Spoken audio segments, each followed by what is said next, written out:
Broadcasting from the business capital of the world, this is the Podcast Business News Network.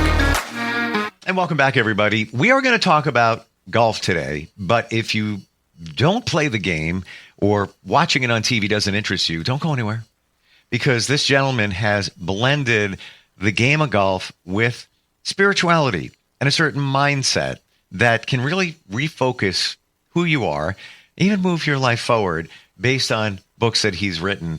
And interestingly, he's taken the content as being the senior editor of Golf Tips magazine and transferred it to the book. We'll go into more detail on that. This gentleman is the director of instruction for the Medallion Club in Columbus, Ohio. Golf is his life, and he's back with us, John Decker, on the program. Hey, John. Hi, Steve. How are you today? Very well, very well. And I'm still fascinated how you took those articles from Golf Tips magazine and then transferred them into your books. And the beauty of that, aside from an amazing message, is that it's a short read. Many of us don't have quick attention spans. I might Google something. I just want to know one little thing, and it's a whole big article. And that's done to keep you on the page so you can look at advertising. It drives me crazy. This is fantastic. It's, it's a page or two, maybe 2.5, 3 of different insight of spirituality, the game of golf. Amazing. How did your journey being the senior editor of Golf Tips magazine begin? Well, Steve, it all started right after my first book, Golf is My Life, Glorifying God Through the Game, came out. I started doing a lot of podcasts. I was on Golf Talk Live, which is a podcast with Ted Odorico, and he had me on, and he allowed me to promote my book. And so I got to spend some time getting to know him, and he asked me if I would like to come on a regular feature that they have called the Coach's Corner. So every week I would come on with him, and I did this for over a year. Once a month I would come on his show, and so Ted and I became really good friends. Now Ted is actually in Panama City, Florida, so we're not in the same location, but we did meet up at the PGA show and became friends. And after doing the show his show for a couple years, he reached out to me one day and said, "I've got a great opportunity.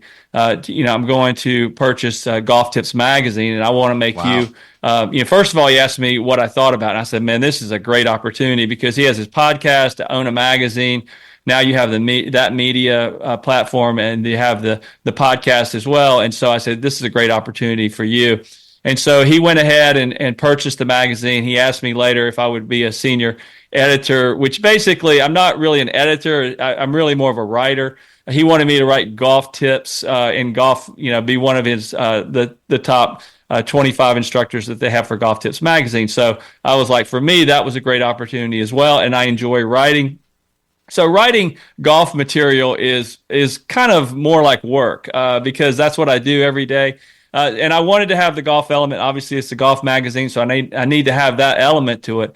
But what really drives me when it comes to writing is when I get in touch with the Holy Spirit and I can write the Christian message as well. And what I'm fascinated with as a teacher of golf is taking Christianity and taking golf and combining them and also putting life experiences. So I asked Ted, I said, I'd like to have an article and I'd like to call it Fairways to Heaven. And so he decided, I said, we're going to get some backlash from this and we're going to have some people push back on it, but I really think it'll do well. And we put it out there. I wrote my first article for the magazine. It went out and we did get some pushback. We had 2 people that said they wanted to drop their subscriptions to the magazine, but we had tons of emails that came in that were positive, that really encouraged me. And so from there we went on, and Ted really encouraged me after that to go ahead and pursue it. So after doing this for about a year, I was like, wow, if I take all of these articles and put them together into a book, I have a second book. And so I decided I wanted the book to be called Fairways to Heaven. I wanted the articles to come from the magazine, and I wanted the one shot at a time. That was the subtitle. And basically, I wanted to show how golf, in the game of golf, you play one shot at a time. And in the game of life, you live one day at a time. You can't live in the past. You can't live in the present or the future. You can only live in the present. And so That's where the subtitle came in for the book. And once I had been writing these articles for 2 to 3 years, I had plenty of material to go into the book. And then I just kind of put it in there. And when I read it from start to finish, I was like, wow, this really flows together really well. I knew that God had given me, sometimes I would write articles about things that happened in my childhood. Sometimes they were things that happened currently. But when I pieced them together chronologically, they all flowed from one chapter to the next. And Steve, you and I are cut out of the same cloth, because I am not the type of person who's going to sit down and read a novel. I'm not that kind of a reader. I like to read like more of the old USA Today bullet point, really short, concise articles. And so that's the way that's my writing style. And my writing style, again, is to have those elements in there of Christianity, golf, and life, but to do it in a way that you get the message across, and then the book will read more like a daily devotional. And that's what I'm hoping to achieve with the book. Did you, John, need to change any of the content, or are the articles exactly how they were printed in Golf Digest? Or Golf Tips magazine. Golf Tips, sorry. Yes, that's okay. Yes, they are pretty much word for word. There was a couple of things that I'm really some grammatical things when, we went through the editing with Golf Tips magazine and their editor, and then I used my own editor, Bill Students. And so he's a friend of mine from North Carolina that I knew, and it really did a great job. I had a great experience with working with him. And he made some of his change editorials, adding some commas and things like that, but nothing from a structural standpoint. I didn't have to really do anything. Now, I did add new content. And you will notice that in the magazine, because at the end of each article, I will put like the July, August issue from Golf Tips magazine, like 2022 or whatever it may be. But at the end of some of those articles, there's not anything. There's no mention of Golf Tips magazine, and that's the new material. And the majority of that new material is in the Phil Rogers tribute. So I wanted the reader to know this came from the magazine, or no, this is something that came outside of the magazine. There was one article that I did write, which is the color of the green. And that one, Ted did not want to put that into the magazine, but I loved it. And I knew it was going to go in the book. And so that one is in the book, but there's no mention of Golf Tips magazine for that article. Wow. Yeah. Now I see it. Yes, I'm thumbing through the book. I want to go back to what you said. The title of the book, Fairways to Heaven, One Shot at a Time. And you mentioned the subtitle, One Shot at a Time. Last time we got together, you just referenced it again. But I want to share how impactful that has been in my life and in my journey. And this is just about 4 years ago. I met someone who said to me, why don't you live in the moment? And I had no idea what she was talking about. And she said, you live in the past, or you look at the future, but you're not living in the moment. And still didn't get it. Took me a few months to really, truly process it. And then I realized that the future is not guaranteed. We have no idea what's happening. Even in 5 seconds from right now, if anybody does, want to talk to you. Yes. And then the past, we learn from it. Many of us marinate in it. Many of us, it causes depression just because of the way you look at the past. But when you look at, you're one shot at a time, one day at a time, one moment at a time, slice this right here. What's wrong? Right now, perfect. Exactly. When I wrote, I talk a lot about this in the book, and to me, this is the greatest skill of a professional golfer, an elite professional golfer like a Tiger Woods, for example, has the ability, and I watched the Tiger Woods documentary, and it was the very controversial documentary because it talks about all the good things, but it talks about a lot of the bad things as well. But one thing that he said in that documentary that or interviews from the documentary is he said he has the ability to compartmentalize his mind. And that is important so that you're focusing on where you are at that moment. So he could have all these distractions, and he had a lot of distractions going on, when he was the number one player in the world. And some of them were good distractions, and some of them were really bad distractions. But when he walked inside those ropes, he had the ability to shut it off and focus strictly on where he was at that moment.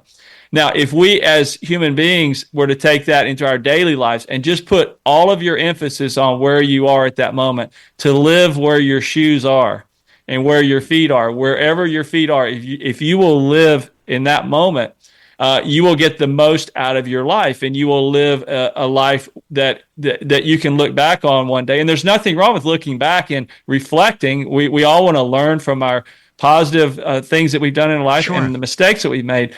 But when you're actually living the day out, is to be where you are at that moment. So if you're at work, you're focused on work. If you're with your family, you're focused on your family. If you're eating, you're focused on eating and spending time with your family. If you're worshiping, you're focused on worship. But in this world that we live in, we're distracted because we try to multitask.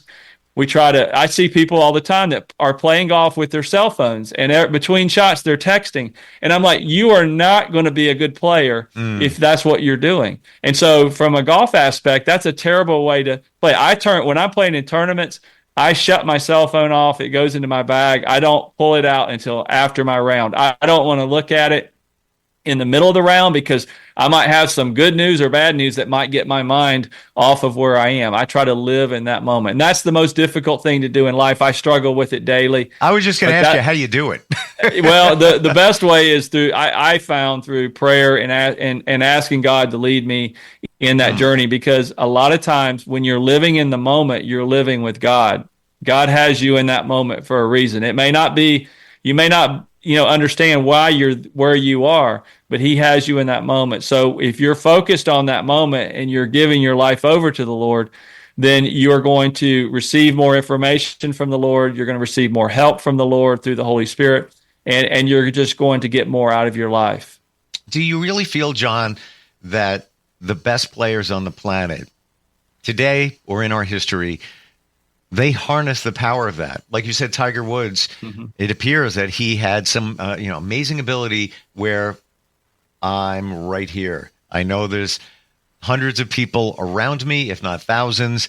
There's thousands, millions watching me right now, but I'm focused on the green, the ball, and the club, what I'm doing right here. Do you feel that for those players, that's the secret sauce? Yes, and I talked extensively about this in the book, and one of my favorite quotes is from the book, and this is not a quote that I came up with, but I actually got this from a football coach at East Carolina University where I went to school. I heard him say this in an interview, and that is, yesterday is history, tomorrow is a mystery, but today is a gift from God, and that's why we call it the present. And so if you think about the present, that is it's like a present under your tree, but you're living in the present. So that word present means a gift from God, and that's where you are at that moment. And that's where you're to live. And if you can do that, you will get the most out of your life. I also have a quote in the book, and I cannot think of the author's name, but it was Rarefied Air. And he talks about Michael Jordan. And he said Michael Jordan's greatest gift was not that he could run fast and jump high and shoot a basketball. It was that he had the ability to live in the moment. And that to me, when I watched, that was from the Last Dance documentary. I love that quote. I used it in the book or in the Fairways to Heaven book. And so I really believe, like you said, having that ability, having the mental mindset. Because if you watch a football game or a baseball game or a golf tournament, pretty much all the people out there skill-wise are about the same. They're all really talented. They're all really good at what they can do. Wow. But ultimately, it's that mental ability that you can't see. I can't see someone's mental ability when they're running down the field. But I don't know what they're thinking about. I don't know if they're thinking or if they're reacting, if they're overthinking, underthinking. I don't know those things. So that mental ability to stay in the moment is critical in sports and critical in life. Wow. Thank you for sharing that. I took the pen out. Can you give us that again, the present? Yes. So yesterday is history, tomorrow is a mystery, and today is a gift from God. That is why we call it the present. And the present is the present that's under the tree, or the present moment that you're in. That's what I love about that quote. It really says a lot, and kind of reframes what we've been given. We take it for granted, and I think we briefly said previously when we got together that we should practice gratitude. Very important. Yes. Some believe that if you're grateful for what you have, the universe will give you more of that good stuff. But really being present and enjoying life from moment to moment, I believe once you figure that out, it really does change everything. And it's, I'm going to laser this, but be honest, 14 days ago, I went to an ENT. I had a virus. I was sick. I never get sick. Where did this even come from? I had acute laryngitis. 14 days ago, the ENT said to me, you might not be able to talk like you do now. You may never, you might need therapy to learn how to talk again. You're on a 10 scale of severity. You're a 6. This is 14 days ago. And I'm looking at him. I couldn't speak, obviously, and I couldn't speak even if I could. And I just went home and I sat down and I felt a little lost. What am I going to do? This is what I do. And I didn't think about the future. I just sat in that moment and I just said, well, maybe when my voice comes back, I'll sound different. Maybe it'll be okay. But I lived in that moment. But if this was me 5 years ago, I would have been in DEFCON 5. I would have been freaking out. It would have been a day. And guess what? I can talk fine. I feel great. No issues whatsoever. Apparently he was wrong. No problems. But I honestly can say it. I had faith. Yes. It's going to be okay. But again, it's a journey. It takes you time to realize those things. Yes, Steve. And I think I've heard this stat, but I think like 80 or 85% of the things that we worry about in life never come true. For sure. If you think about that, that's a lot. I mean, that's like a lot. 80 to 85% of the things that you think about on a daily basis that are negative, not that they don't come true. And so when they don't, what have you done with that time? If you spent all night stewing in bed over something that could happen at work or something that's happening in your marriage or whatever it is that you're, and then it never happens, you've wasted that time to rest. And so, that's why whenever I have problems, the first thing I just give it to the Lord and I label it, whatever it is. I just say, Lord, I can't handle this. I need to give this to you. And there's nothing I've ever given him that he could not handle. And so I think that's the best way to live in the moment, live at peace, because God wants us to live at peace. Now, I realize you're not just going to float through life and not have anxiety and have stress and things that happen. And so giving that over to the Lord is the easiest way to deal with that. How do we do that? Now, I know that's just a simple question, but I truly believe that many of us might be searching. We haven't connected with God, but we don't know how to do it. And we've been programmed where everything is in front of us. You get in your car, you're going to drive. What are you going to do? GPS. I just do what it says. I'm there, done, finished. How do you do that? You have a challenge. How do you throw it to God? What do you say? I'm going to challenge the listeners out there. This is for everyone out there that might be going through this. Is I challenge you to, if you're having questions whether there is a God or whether there's Jesus, I challenge you to say, Jesus, if you are real, I have this problem, and I'm going to give it over to you, and I'm going to trust you, and I'm going to give this over to you, and I'm telling you, if you do that, I'm not saying the problem will be solved in that moment, but God will find a way. And it might take a month, it might take a year, but that problem will work itself out if you turn it over to Jesus. And I'm a full believer in that. And that's the best way. And I'm not saying you're not supposed to test the Lord, but at some point you have to take that step of faith, because what I'm talking about is not a human body, where it's something that's in the human realm. This is in the spiritual realm. In the spiritual realm, and I believe there's good and there's evil.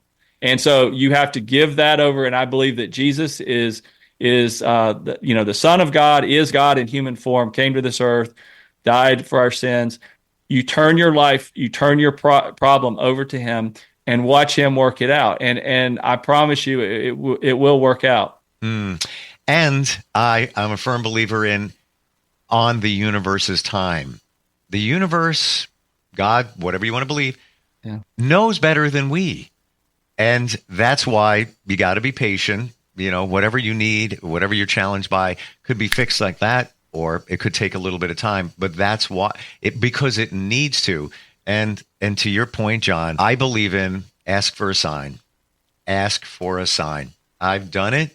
It works. It's mind-blowing. It's specific. I've done it with my mom for years. She gives me support. She gives me, I'm skeptical, specific signs. Yes. I could go on 15 podcasts of what I've gotten, and it just blows my mind. But now I'm to the point where, hey, thanks, Mom. Cool.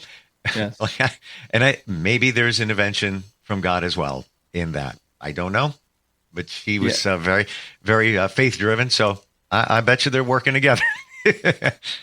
And I'm a big believer in affirmations as well. I will write down affirmations of things that I want, specific things. Like one of the affirmations I wrote down, and I did this years ago, and this was when I'd come out of my divorce and I didn't have my own place. And I said, I will own my own home within the next year. And it came true.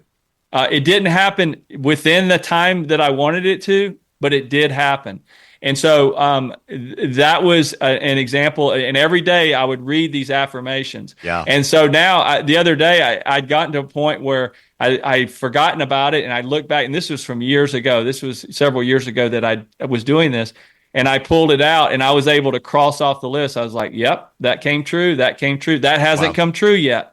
So there was a few of them on there that have still not come true. But I believe that they will come true because I'm speaking them out to the Lord. I'm giving them over to the Lord. And if there's something that God doesn't want for me to have happen in my life, maybe it's a relationship. Maybe, God, I want to marry so-and-so, or I want so-and-so to be my wife or husband.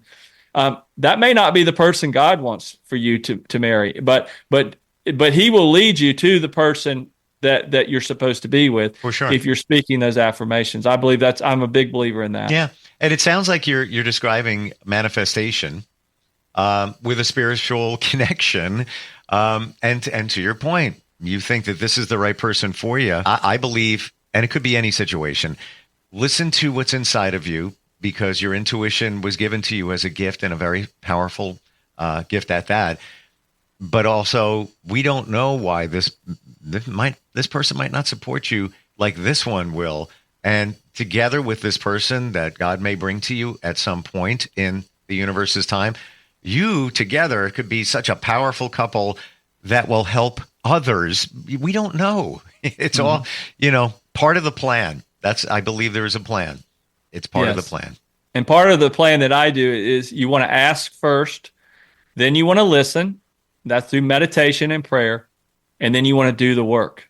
God expects you to do your part as well. I can't say, I want to have $1 million in my bank account. I want to have $1 million I can't say that every day without me doing the work necessary, for that to happen. If that's not one of my, I don't have manifestations or affirmations along those lines. Sure. But if whatever it is, if it's something that you're trying to obtain, you do have to do your work as well. And I think that's important. Love as it. well. Wonderful talking with you today, John. So much insight. I really mean that. I enjoyed it. And I did write down about the present, and I'm in a men's group, and they made me the shaman. Oh, great.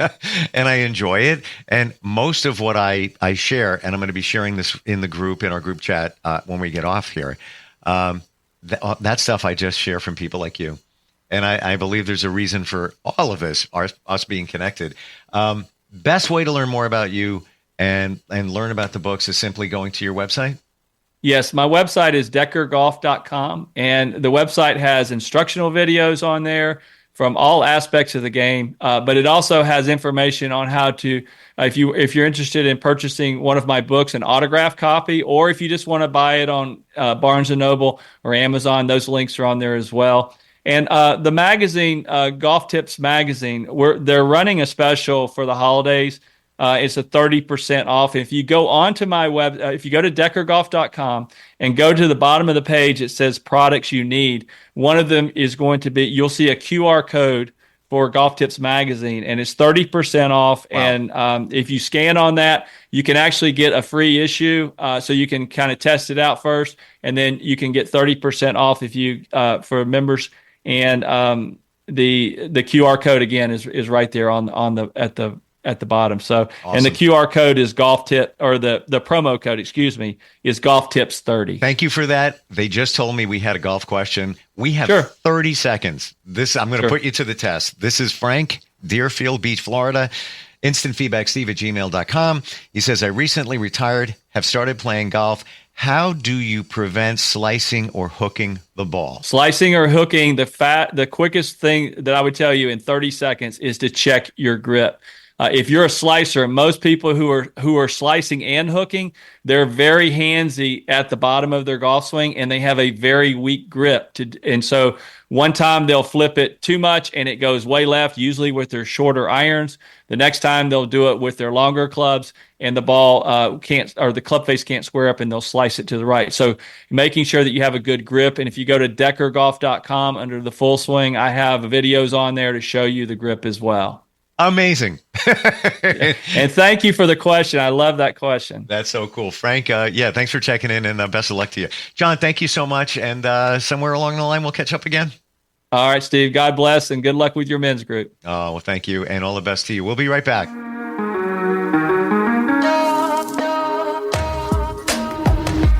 Broadcasting from the business capital of the world, this is the Podcast Business News Network. Hey, Dad. How do airplanes fly? What's in this box? Can I touch this? Where does sand come from? Is this tree good for climbing? What happens if I mix these two things together? How are babies made? What does this thing do? Kids are curious about everything, including guns. Talking to them about gun safety in your home is a good first step, but you can do more. Always keep your guns locked, unloaded, and stored separately from ammunition. Storing your guns securely is the best way to prevent family fire, including unintentional shootings. For more information on safe gun storage and ways to keep your family safe, visit endfamilyfire.org. That's endfamilyfire.org. What do we keep in the attic? What's this thing called? Can I ride my bike backwards? Like I said, kids are curious. It's up to us to keep them safe. Brought to you by End Family Fire, Brady, and the Ad Council.